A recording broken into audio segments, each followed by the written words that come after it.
All right, we'll give everybody a couple minutes to trickle on in.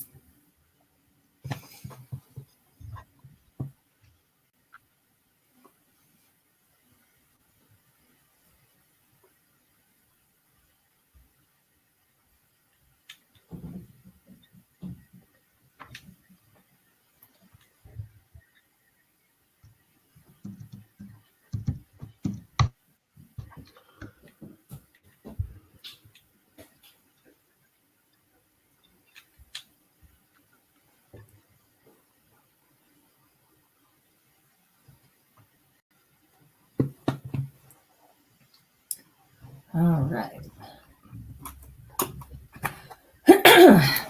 Let's go ahead and get started. Thank you, everyone, for joining us for a blueprint for SE's one-on-ones with Malcolm Murphy. My name is Brittany Pierce. I am the senior content writer at Consensus, and I will be your moderator for today's session. DEMOFEST is presented by Consensus. Consensus is intelligent demo automation software that helps scale pre-sales with interactive video demos. You can learn more at goconsensus.com or view the automated micro demo at the link in the Docs tab on the right of your screen. Consensus is proud to provide this event for free to all attendees. However, we would like to invite each of you to donate to our company's humanitarian organizations if you would like to. You can learn more about this and donate by visiting the DEMOFEST Gives Back booth in our virtual expo hall under the Booths tab, or follow the link in the Docs tab on the right of your screen. We invite you to join us in our DEMOFEST community on Discord. Our community is where you can connect with speakers, get exclusive access to content and events, and where the conversation will continue long after DEMOFEST has ended. We encourage all attendees to join us and so many others. You can join the community by following the link in the Docs tab. We encourage you to participate in today's session. On the right side of your comp, you can see a few ways to engage with us throughout the session. The chat function will allow you to engage with us as well as other attendees. Throughout the session, you may see a few polls. We encourage you to participate as your feedback is important to us.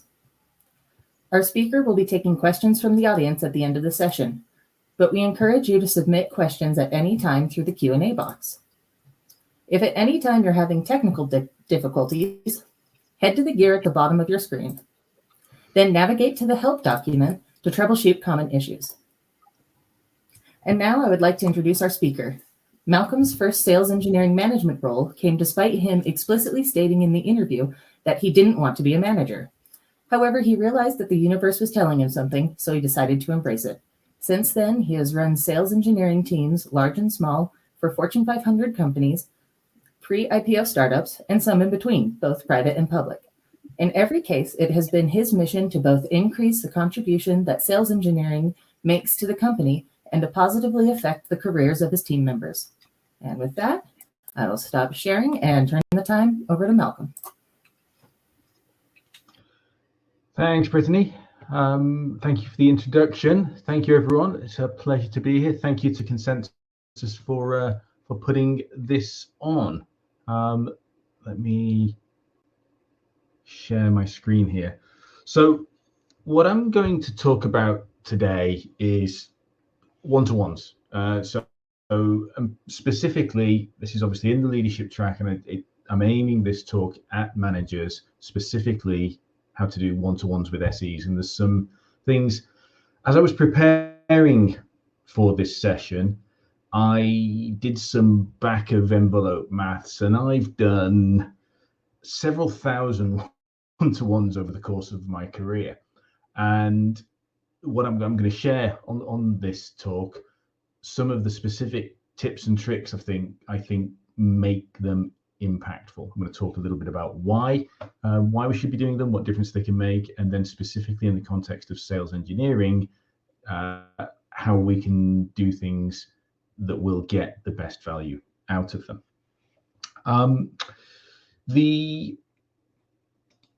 One of the challenges when you're thinking about your organization and when you're thinking about management, it's overwhelming. There are so many pieces of the puzzle that you've got to figure out where they go and where to put them. There's so many demands. As a sales engineering manager, even as a sales engineering individual contributor, or a lot of sales engineering managers start out as sales engineering team leaders. So many pieces of the puzzle, and you've got to figure out where to put them. And in my experience and observation, one of those pieces of the puzzle that it's difficult to figure out where to put is the one-to-one. Now, it's daunting. It's a difficult problem. It's a difficult rock to climb. And often you hear things like, there are too many internal meetings already. I can't schedule one-to-ones. I talk to my team every day. What's the point of a one-to-one?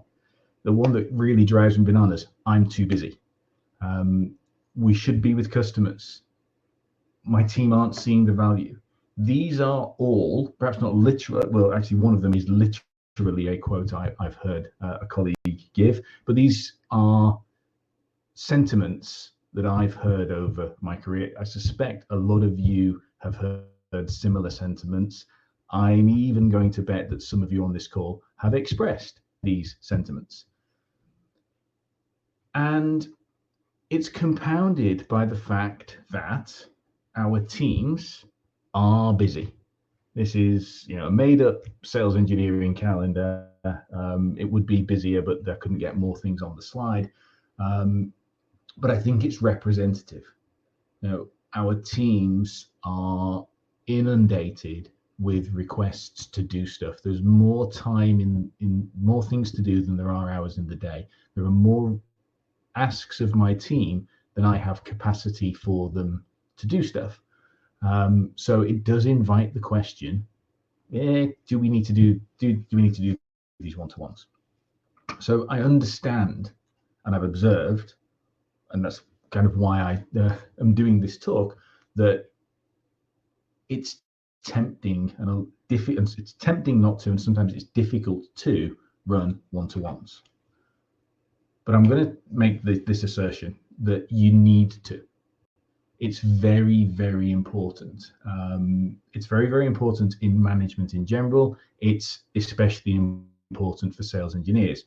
And a couple of quotes.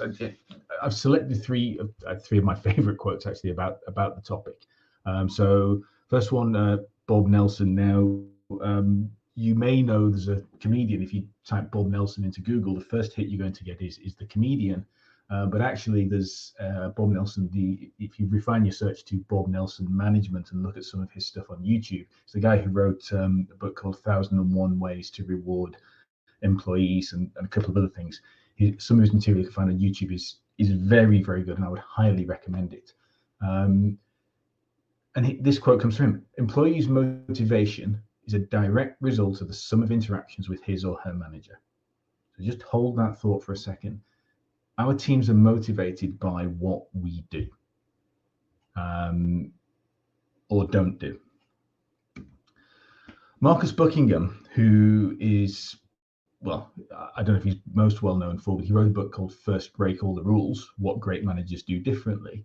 And he puts it this way: the time you spend with your best, so the Bob Norman quote's really about your employees. Their motivation comes from what they get from you. This is a quote about what's in it for you.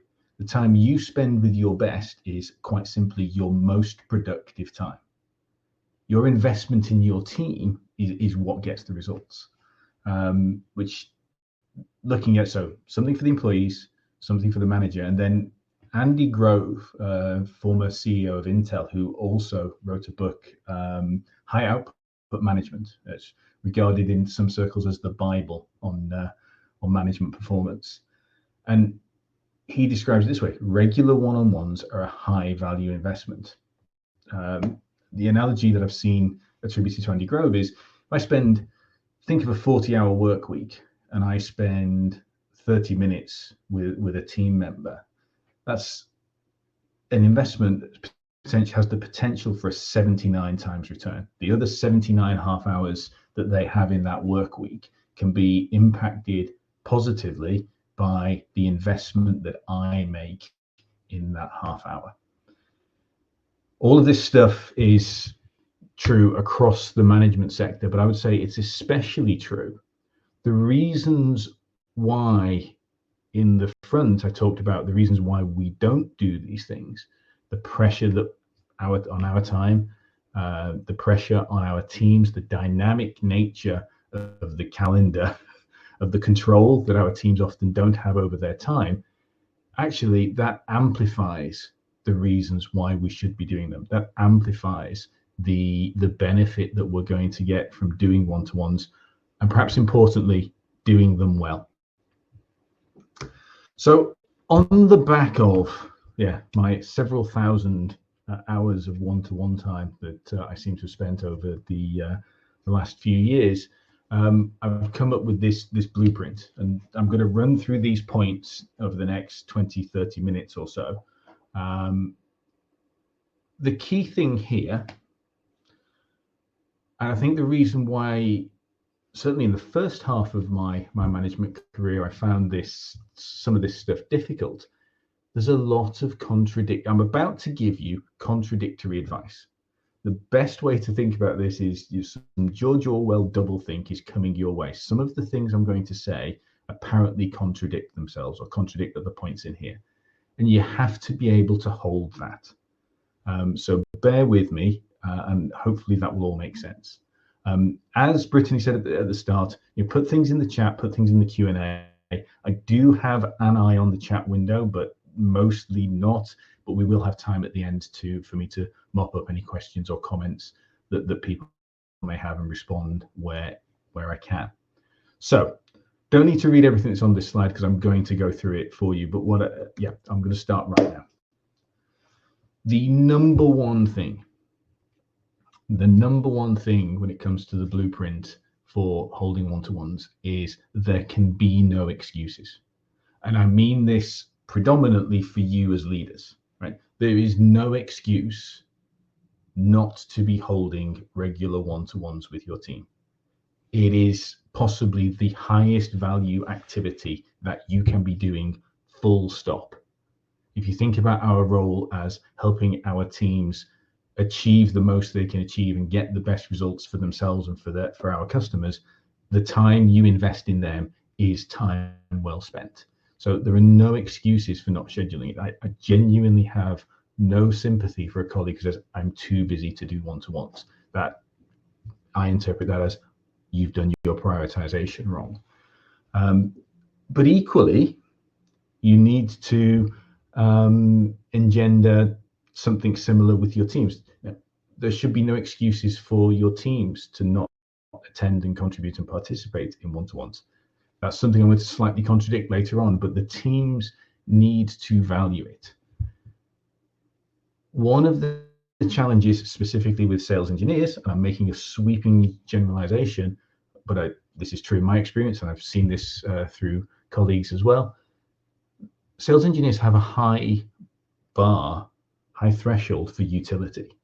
They need us to be doing a good job. And if they don't see that we're doing a good job in these kind of things, then their tolerance for it is going to be low.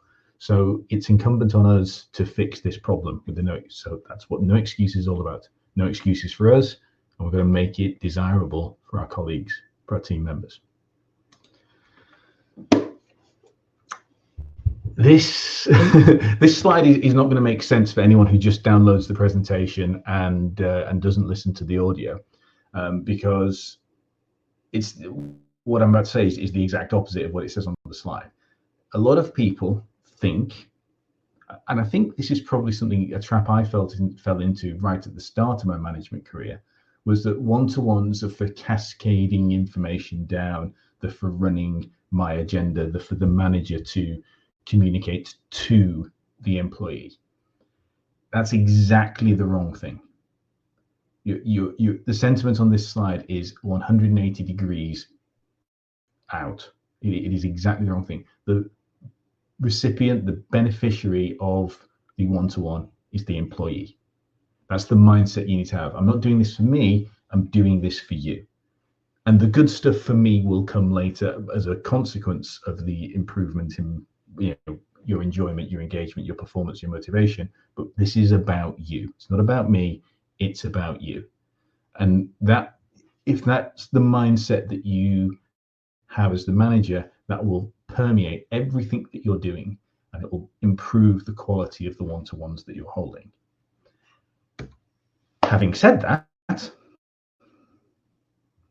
you have to have, you, the manager, the leader, you have to have the agenda, right? It's your responsibility to make sure there's an agenda for the call. Now, again, slight contradiction in what I'm about to say. That doesn't mean there is a formal agenda with agenda items that you follow slavishly. And that doesn't mean that the list of topics is the list of topics that I, as the manager, want to talk about. What I mean here is I have to have an idea of direction of travel. I need to know the kinds of things we should be talking about in the meeting. And I need to know the consistency and the flow as things build on top of each other. I'm going to talk towards the end about carrying things forward from one to the next and through an overall dialogue. So I need to know, I need to have a plan for the call. I need to be prepared not to follow that plan.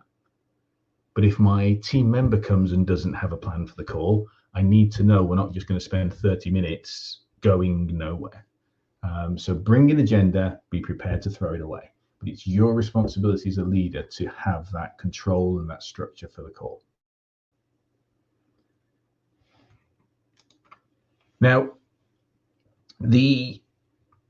something I've developed over the last few years, and something now, this is, if you only take one thing away from this call, what I'm about to say in the next 2 or 3 minutes is the one thing I'd like you to take away, and it's designing the schedule. Now, the thing that I really like about what I've got going at the moment, what I've done in the last few years, is a 2-speed cadence. I run 2 separate cadences of one-to-ones with my team. I run a weekly cadence and I run a monthly cadence. And the reason for that, and it's particularly relevant for sales engineering, it may be relevant for other roles as well, I don't know. I've never tried it in another area. But the sales engineering job is a bit like being an air traffic controller. You don't know what's happening from one day to the next. There are all kinds of unexpected events that happen. You're trying to keep, keep balls in the air, trying to keep planes in the air. You're trying to keep everybody happy. You're trying to make sure nothing gets dropped. And on a week-to-week basis, day-to-day basis, there's a lot of urgent activity. There's a lot of juggling. And I think that's one of the things that people enjoy about sales engineering is that variety and that challenge and that creativity. But there's a separate cadence as well. And if I'm looking at things that take a little bit longer, if I'm looking at progression through my career, if I'm looking at achieving longer term objectives, those things don't happen day to day. And one of the pitfalls, I think, of a sales engineering role is that if you have, I can guarantee if I give somebody a task and say it's due in a month, each and every day there will be something more urgent for a sales engineer to do. And the deadline being a month in the future means, and I guarantee some of you are smiling as you're listening to this because you recognize this in your world. What that means is it gets onto the priority list when it's the day before. So all of a sudden, a month's work gets compressed into a day because that's the nature of the demands on a sales engineer's time. So to avoid that risk, run a monthly cadence. And let me talk about the difference between the two. The weekly one-to-one is actually very, very tactical. It's also flexible. So sometimes it's going to be a function of what's happening in that week, even in that day. Sometimes the weekly one-to-one, I have this with people, and the weekly one-to-one is a response to the call they've just had. The other 37.5 hours in the week, suddenly vanish into nothing. It's a response to the last hour or two's call. It's a response to what happened that morning. That's fine. That's absolutely fine. In a weekly one-to-one, I'll let the employee lead. Typically, I open a weekly one-to-one with some variation of a question. What's happening? What's top of mind for you? How are you? What do you want to talk about? And that session will start from there. And then we'll see. Now, I will come into a weekly one-to-one and I'll have things that, if the opportunity arises, I like to talk about. If it's a 30-minute call, I'll have no more than 15 minutes of stuff that I'd like to talk about. Okay. I want to make sure there is definitely time for the team member to lead. Sometimes they just want to rant. I've just had this call, there's no discovery, or this person doesn't respect my calendar, or sometimes it's just, I'm just playing the role of therapist. Sometimes it's actually then solving that problem or coaching through that problem. Okay, this person doesn't respect your calendar, what can we do about that? But mostly it's just the conversation. And what's also quite important in the weekly one-to-one is it's not all about work. Now, if people are familiar with the Gallup, I think it's Q12, they talk about it. These are indicators of employee engagement. One of them, I'm going to get the wording wrong here, but one of those 12 points is my manager cares about me as a person, right? Now, I don't think you can fake that. So I think you have to genuinely care. But the way you demonstrate that is by talking to people about themselves, not just about the work that they're doing for you. And the weekly one-to-one is a great point for doing that.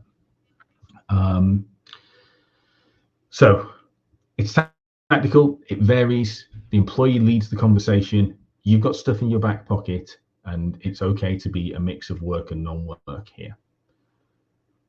Monthly one-to-one has a little bit more structure. And there are three things that I have in mind for a monthly one-to-one. These are things that work on a longer time scale. And the way I like to think about this is, these are things that if I just left it to the weekly one-to-one, we probably will never get to talk about. Okay. But these three things are massively important. I'm actually going to take them in the wrong order to what I've put on the slide here, because I want to get the annual goals thing done and dusted. If your organization's like every organization I've worked in, at the start of the year, we've got a process for establishing some annual goals for yourself and for your team members.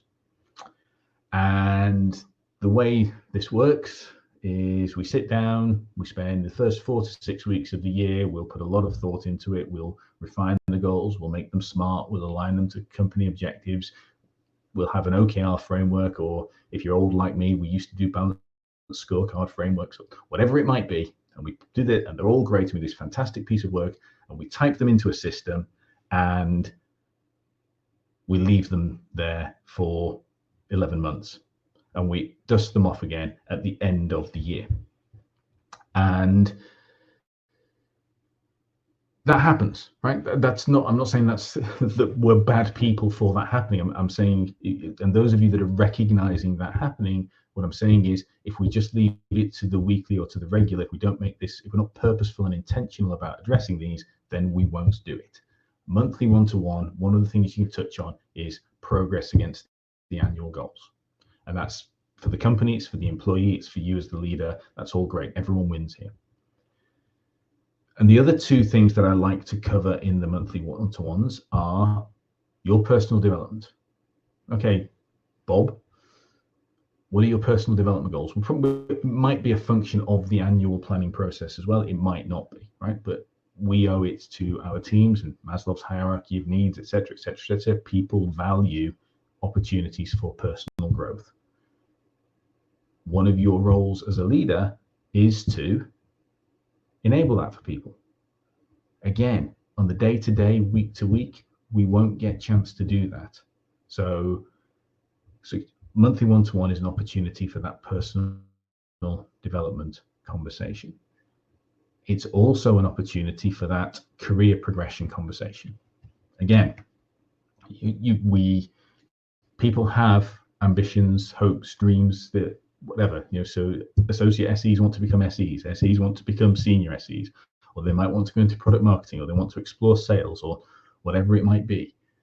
Your team members, you are the custodian to some extent of your team members' careers, and it's incumbent on you to find time and to make time to talk with them and to support them in what they want to do, to help them realize what those ambitions are. And again, I've found having a separate cadence for that where we can have that conversation is very, very powerful. Now, in a monthly one-to-one, I probably won't cover all three of these topics. I may cover two, may cover three, probably not. What I tend to do is focus on one or two of them. But the worst case scenario is we do one each month.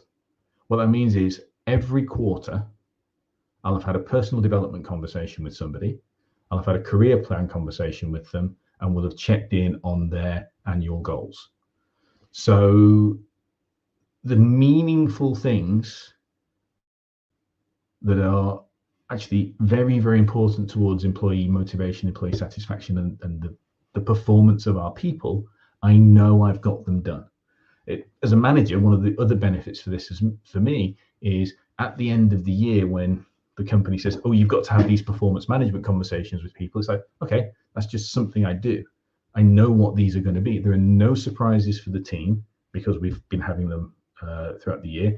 There's no calendar scheduling rush because I've already got them scheduled in. It becomes a much more fluid, much more welcoming, a much more streamlined process for achieving what needs to be achieved. Fifth point, it's incumbent on you, because what I've just explained or what I've just run through is different to what people are used to.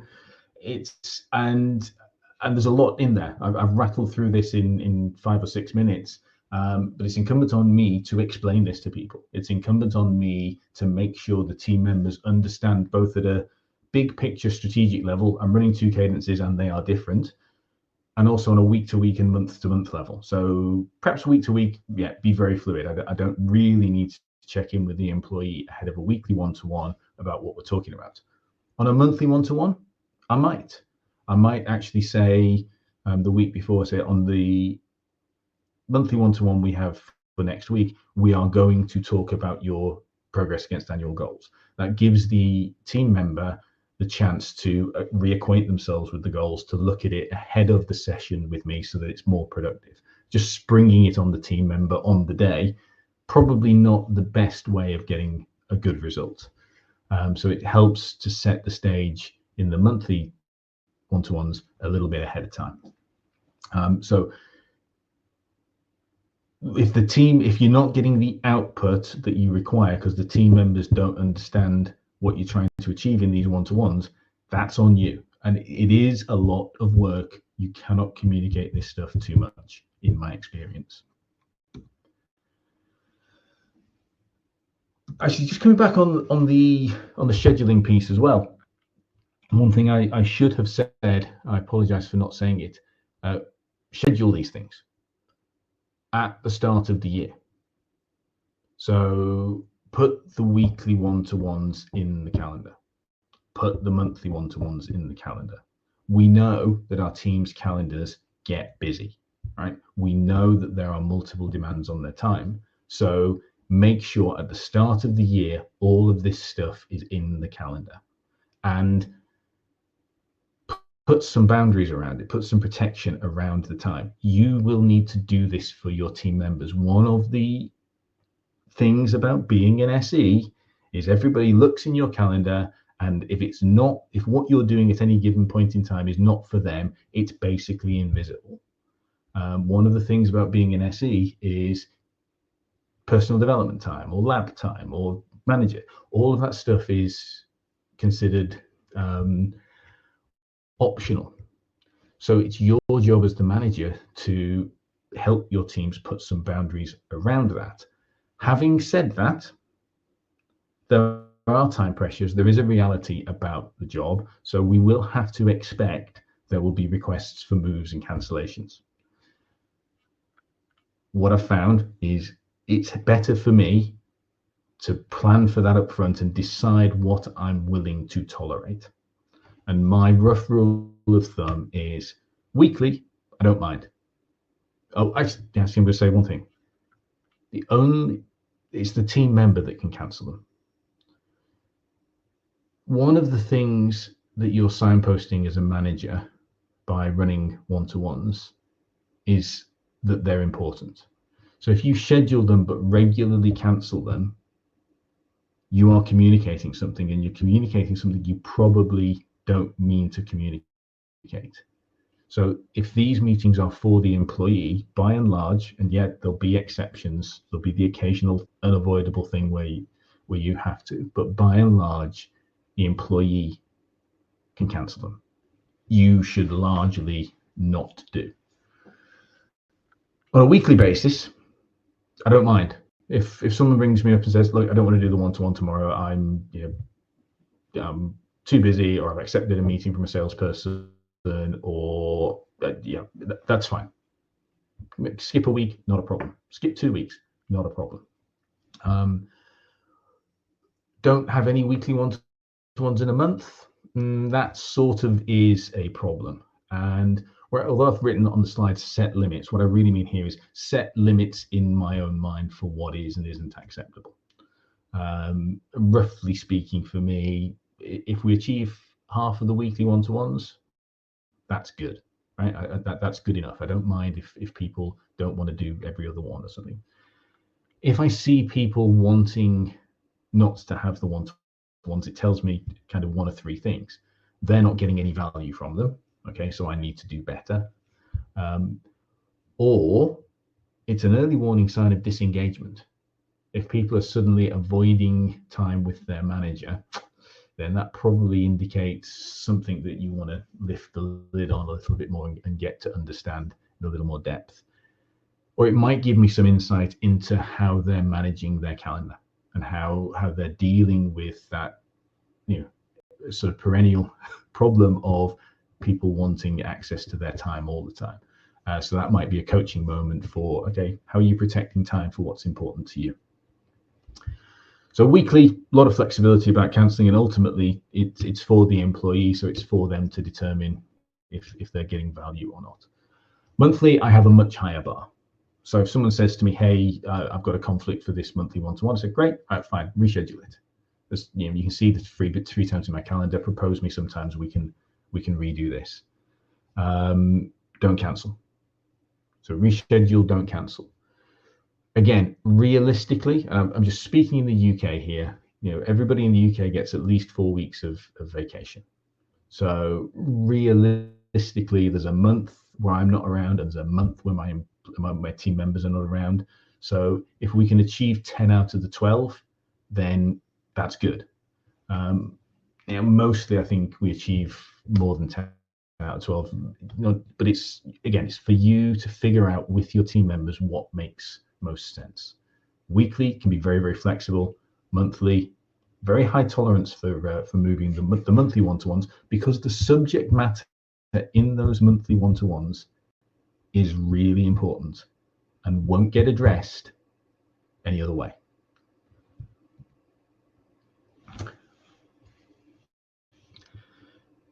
This next point, and I've been guilty of this so many times, and I've been working alongside sales managers who are equally guilty of this. One-to-ones are not deal inspections. The subject matter of a one-to-one, the topic, the direction of a one-to-one is the team member. So you can be talking about a deal, but the deal's tangential, the deal is peripheral, the team members interaction, work on the deal, that's what's important. And it's a difficult line to balance, but we need to be talking about things in the opportunities, because some of the things we'll need to talk about is work and performance and how you're getting better at your job. And we need to look for those coaching moments, but it's not about the deal. It's about the team member. I think this is an easy trap to fall into for sales and sales engineer managers. I think it's one I almost write it down every week. Like, don't do deal inspections in one-to-ones. Really don't do deal inspections in one-to-ones. It's not a forecast. It's not a deal inspection. It's an employee-focused meeting. And it is and it isn't about feedback. So it is definitely a chance for you to be coaching and giving feedback. But what I would also caution against is saving up feedback for the one-to-ones, particularly significant feedback. So if you've seen someone, if you're observing a call, listening to a call recording, you're in a meeting with someone and they're doing something, you're okay, I want to suggest alternatives for that. Don't save that for the one-to-one. That's a separate conversation to pull out. That's like, hey, can we have 5 minutes? I just want to offer an opinion. You can give different types of feedback in the one-to-one. We're working on this. How's that going? Well, I'm hearing good news about that, so I think what you're doing is the right direction. That kind of stuff works well, but don't save up all the feedback for the one-to-ones. Otherwise, you're just training your team members to come into the one-to-one in a very defensive state of mind, and that's not how you're going to get the most value out of them. Final part of the blueprint is taking notes. Really, in the one-to-ones, your role, I said at the start, this isn't for me to come into the one-to-one with my agenda or my pronouncement of the things I want to push at you as the team member. I should be taking as much out of the one-to-one as I'm bringing into it. It is a feedback session two ways. It's feedback to the employee, but it's also feedback to the organization from the employee through me. But the notes I really want to be taking are what's important to the team member at the time, what are they working on, and what are they going to be holding themselves accountable for, either over the next week or over the next month. Your interactions with your team members, and you're having a continuity, having a clear path, an arc through the one-to-ones, through those interactions that says, here's what you're doing, here is your progression, and that the accountability that comes out of that, I think that's key. And I have another quote, and this is a real quote. It's from a real person who, no idea if they're attending DEMOFEST, but I won't name them. But someone did say this to, actually said it in a team meeting. It wasn't in a one-to-one. But he said, we were talking about something and someone made a commitment and I wrote it down. And he said, you've written it down. I'm going to have to do this now. If you want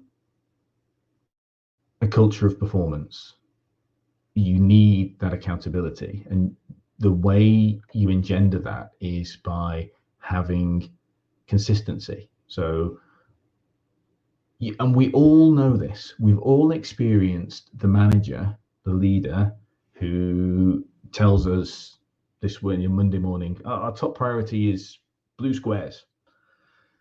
And then the next Monday morning, our top priority is green triangles. And you know that person is never going to ask us about blue squares ever again. So there's no follow through, there's no accountability, there's no consistency. And again, take notes. And I have to say, and this is my own personal preference, but I find personally, if I take notes with a pen or pencil and piece of paper, I'm better able to engage with my counterparty, with a one-to-one with my team member. I'm better able to retain what's gone into the notebook. I personally find it much more difficult to have that same performance from taking notes on a laptop or on an iPad or similar. And as the recipient, and this is, again, this just may be my bias, but it's something to be aware of, I find that if my counterparty is taking notes on a laptop, I find that I don't feel heard. So my hint to everybody, and I appreciate this is marking me out as a fossil, but my hint to everybody is that the pen and paper is the way to be taking those notes. But it's important for driving the accountability. So, recap of the blueprint. One-to-ones are non-negotiable. If you're not doing them, you've got to figure it out. You've got to, in fact, what I would say is stop what you're doing right now. Go look at your calendar. Well, go look at yourself in the mirror first. Go look at your calendar and figure out how you're going to get those things scheduled with your team. It's your team's meeting, your team members' meeting. It's not your meeting. It's for them. It's about them and it's for them. You're just the facilitator and a participant. You need to set the agenda, even if you never share it. The agenda's in your back pocket if it's needed. If it's going well, if you're doing your job properly, you don't ever need that agenda. But in the short to midterm, you'll probably need it in your back pocket. Set the schedule, set it early. I recommend the two-step cadence, weekly and monthly. Get them in your calendar, get them in your team members' calendars. Set expectations for what the series is about. The two-step cadence will take a little while for people to get their heads around it, and people will want to morph from one to the other. And you'll need to be very clear about what you are and aren't doing, and figure out what is right for you, your organization, your team member in terms of cancellation. And then remember, they're not deal reviews. It's two-way feedback, but don't save the feedback for the one-to-ones. It's an opportunity. It's part of your feedback cadence, but it's not the only time. It's not even typically the best time for some feedback. Take notes. Hold people accountable on the back of those notes. And that is everything I intended to say. So thank you very much for time and attention. I'm just going to, now my eyes will dot all over the screen here while I read through the comments. Brittany, if you want to highlight anything that I should be looking at, that would be great. We'll start at the Q&A. Right. Yeah. I'm gonna start right at the top here. So with David Friedland's question, what were the questions you used to guide for your note-taking stroke accountability again? Yeah, so for the weekly, it's usually how's your week? What's top of mind? What's going well? What's not going well? Question I often use is, what do you need from me? Actually, throw that question in and then don't say anything else, and see what happens. Because that silence is often very, very uncomfortable. So the first answer is, oh, I don't need anything. And then just a bit more silence. And then you'll find people might want to come with something. Rob Dean's question, how would you amend the blueprint when managing managers versus individual contributors? I don't, actually. When managing managers, I still run both. The only thing that's different for me when managing managers is the weekly one-to-one probably also includes a little bit of operational cadence. So typically I stretch out the weekly one-to-one, and there's some operational cadence that we need to do as well. So what's going on in your team? So there's almost a two-step agenda, which is what's going on with you, and then what's going on with your team. Ideally, they are two separate meetings, but practically, I found just scheduling and having that in the same conversation works well. But other than that, it's the same conversation. And your managers have goals, they have career plans, they have ambitions, they have development plans. It's the same conversation in there. Again, you need to find time to check, are you doing these things with your team? But the structure is the same.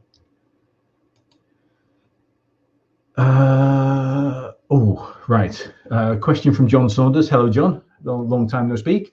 I've seen management move one-to-ones to fortnightly only. How would you suggest seeking increase in that, or at least including a monthly as well, keeping in mind the size of the team? Let's say 10 in the team equals 10 extra hours. Yeah, if you've got a big span of control, if you've got 8, 9, 10 team members, this is difficult.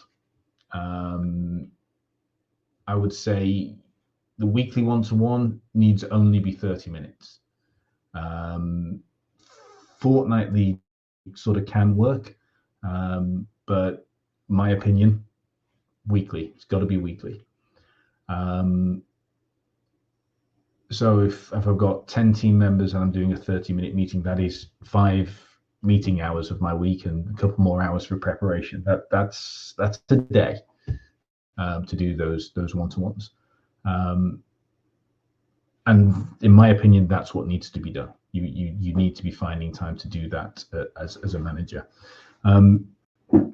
If you're an individual contributor, and John, the way I'm reading your question here is you're saying, if I'm an individual contributor and this structure isn't happening with the one-to-ones on my manager, and I'm interpreting one step further. So if I'm off base, please either message me privately afterwards or ping in the chat. But these topics aren't being addressed. So forget about the structure, but it's the substance that you're not seeing. As an individual contributor, if you're not getting these structural conversations, I encourage you to come to those one-to-ones and say, this is what I want to talk about. And to get the most success out of that, you need to prime your manager the day before and say, look, we've got a one-to-one tomorrow. I'd like to spend some of the time talking about my career development plan, or I'd like to spend some of the time talking about my annual goals or whatever. If that's not happening for you, flip the switch and do it for your manager. Now, that's incredibly difficult because if you're the individual contributor in this regime, the reason why I've got this structure is because it's incredibly difficult for individual contributors to step off the hamster wheel and think about things in this way. So I say that's the answer is for you to take control of it, but I acknowledge that's incredibly difficult for you to do.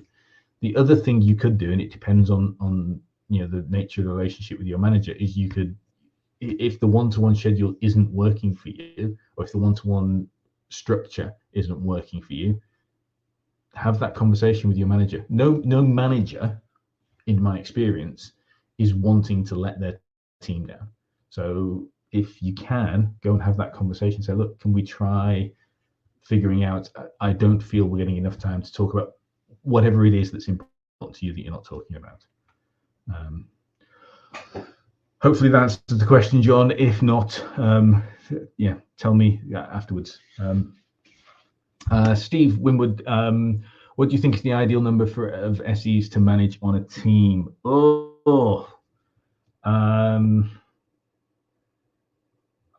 I think 10's a lot.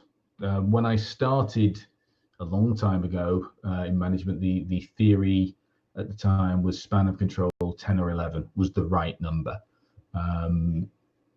I think that's a lot now. I think sort of 7 or 8 is probably the number, the optimal number where you can do the things that you need to be doing and do them well. That's not to say you can't do that with the biggest span of control, but it becomes more difficult. So 7 or 8 probably in the modern world is where you think the sweet spot is for span of control. Brian's question, does your monthly one-to-one take the place of that week's weekly one-to-one, or do I have 2 meetings that week per month? They're separate. So the structure I ran, we've just changed fiscal year at Mimecast, so I haven't reinstated things just yet, some team changes and what have you. But the structure I ran last fiscal year was the weekly one-to-ones were on a Friday, and they're on a Friday morning. So I ran it wasn't ideal because I had a large team, but I ran back-to-back 30-minute sessions, I think in 2-hour blocks with a break in between. So I run 4 sessions, short break, 4 sessions, short break. And the monthlies were on a Monday. So I'd typically have 2 monthly one-to-ones on a Monday, and then all the weekly one-to-ones were on a Friday. So on the Friday, it gave me the chance for the next week's monthly one-to-one to say to the team member, okay, we're going to focus on this, or can you have a think about that, or whatever it might be. At the end of the monthly, we can say, look, again, if you want to dip out of this week's weekly because we've had a touch point, that's, again, entirely up to you. It's your schedule. I found that people largely didn't, but occasionally they did, particularly if the Monday, for scheduling reasons, ended up, we had it on the Thursday and then they didn't want to speak to me again the following day. But broadly speaking, there were 2 separate cadences and they weren't designed for the monthly overran the weekly that week. Yeah, David, that's the same point. I'm just looking into the chats there. Just looking through the comments here. Yeah, Brian, you made a comment in there, weekly one-to-one recurring at the same time and date. Completely. Having the fixed point in the calendar is key. Is absolutely key. Malcolm, did you read Brian's question? Oh, sorry. Did I read Brian's question first? I missed it. It's do you expect your top SEs to prep more for these than the junior level? Oh, yes. Sorry, Ryan. Yes. So I was working down the Q&A and that came in after I started. So yes, thanks, Brittany. That's keeping me honest there. Do I expect my top SEs to prep more for these than a junior level would?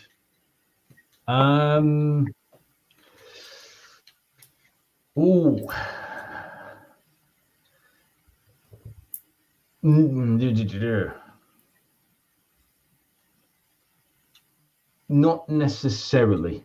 It depends what you mean by expect. If it's expect as in, is that what I would want? That's one answer. If it's expect as in, I think that's what's going to happen, then definitely not. If anybody in any of my teams is on this call, then you're probably going to give me grief for this privately afterwards. But what I have found is that there's a correlation between how prepared people are for the one-to-ones, particularly the monthly one-to-ones, and then how I'm going to say ambitious. That's not exactly the right word, but how in control of their career and their role they are. There's a correlation there, and that's the same. I've had quote junior people who have got it very together, and they turn up to those one-to-ones. It's like, whoa, you know what you want to get out of me on this call. And I've had very senior people who are very comfortable being very senior people and are just doing the job. And the one-to-ones are a little less well prepared. They go with the flow. So I think that's the determining factor. It's the motivation of the individual rather than the seniority level.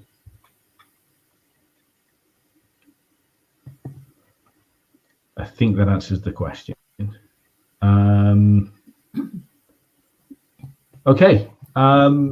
I don't think. Hold on a second. I'm looking in the comments. I don't think there's anything in the comments that we haven't addressed in the Q&A so far. If I'm wrong about that, somebody please throw something back into the Q&A. But if I'm right about that, then I'm going to stop talking right now. I'll do the plug for Discord. So there's a channel, and is channel the right word in Discord? There's a channel in Discord for this session. So if anybody wants to carry on the conversation there, then please do, and I will try and get in there and deal with questions on there.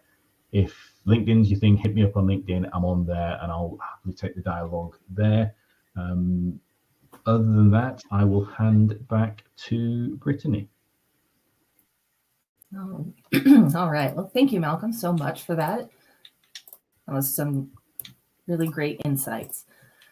All right, just another couple of housekeeping items real quick. We want to remind everyone about our DEMOFEST game, where each session you attend and each session feedback survey you fill out gets you points to win some of our awesome prizes.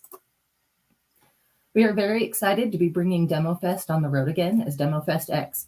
We had a great time in San Francisco in March, and we can't wait to bring the event to Dublin, London, and New York City later this year. You can register to join us at any of these events at demofest.com, which is also at the link in the Docs tab and on the right of your screen. And something that I've heard a lot of the other moderators say, and what we saw last year, if you want to go to that London one, please register early. That one fills up incredibly quickly. And then we also encourage you to stop by our expo hall to visit our premier partners of DEMOFEST. Remember, there is no transfer of money involved in this event, so all of our partners here have gone above and beyond to contribute to making this event a success for all of you. And thank you guys again for joining us for a Blueprint for SC's one-on-one. And thank you, Malcolm. This was an amazing presentation. Up on the screen are the upcoming sessions. You will automatically be pushed to the next session in your track, but you can switch tracks or sessions by toggling the agenda tab on the top left of your screen. And we will see you all soon. Thanks, everyone.